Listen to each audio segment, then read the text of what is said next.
Oi, muito prazer, eu me chamo Emerson, eu sou acadêmico de Direito do quinto semestre e estou aqui para apresentar meu projeto de pesquisa do PIBIC 2021-2022, oportunidade em que, sob a orientação do professor Guilherme Scott, eu trabalhei um pouco sobre a história de direitos humanos no continente africano, a partir de uma reflexão principalmente da experiência sul-africana, né? Como resultado, a gente tem agora introduzindo o tema a partir de uma concepção europeia, a gente tem para Bobbio, né, direitos humanos como direitos históricos, e uma discussão entre universalização e multiculturalismo, né, desses ideários de direitos humanos. Também a gente encontra evidências de que no continente africano é, os direitos humanos nascem antes mesmo da concretização dos ideários da Declaração Universal de Direitos Humanos, mostrando que talvez a construção de direitos humanos não é intrinsecamente ligada à perspectiva europeia. Falando um pouco da linha temporal, então, agora, a gente tem alguns resquícios, né, de um direito escrito no próprio Egito Antigo, isso cerca de, para fins comparativos, né, cerca de 2.000 anos antes daquele sistema processual da legis actionis utilizado no Império Romano, né.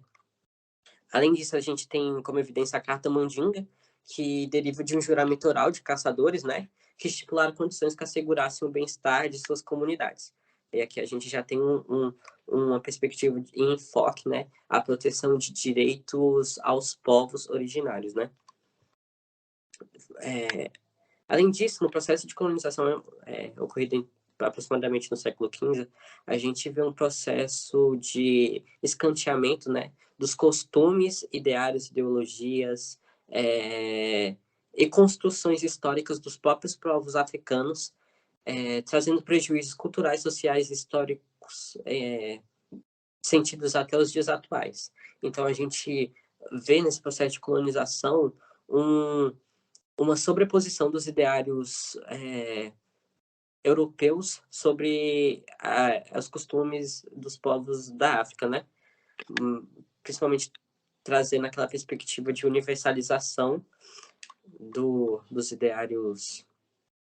europeus, principalmente também presentes na Declaração Universal de Direitos Humanos. A partir desse processo, né, de colonização, que evidentemente por meio de violência e emprego de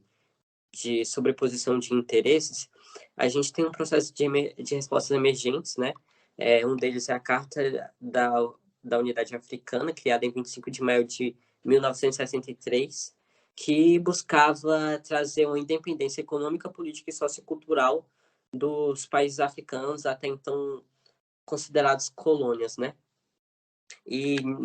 a partir dessa organização da Unidade Africana, a gente tem o desenvolvimento da Carta de Banjul, ou Carta dos Povos da África, que visa fazer uma releitura da Declaração Universal de Direitos Humanos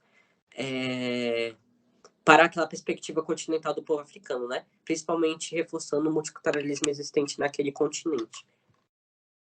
Agora falando um pouquinho da questão sul-africana, a gente tem ali um racismo institucionalizado, né? Assim, enquanto a maioria dos países africanos estavam em processo de independência, estavam sendo implementadas, né, medidas, principalmente institucionalizadas, né, desse movimento segregatório no mesmo ano e durante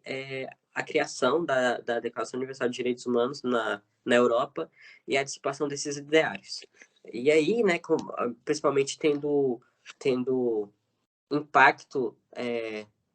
a organização da Unidade Africana e a Carta de Banjul, a gente tem posteriormente a vitória do líder Nelson Mandela em 1994,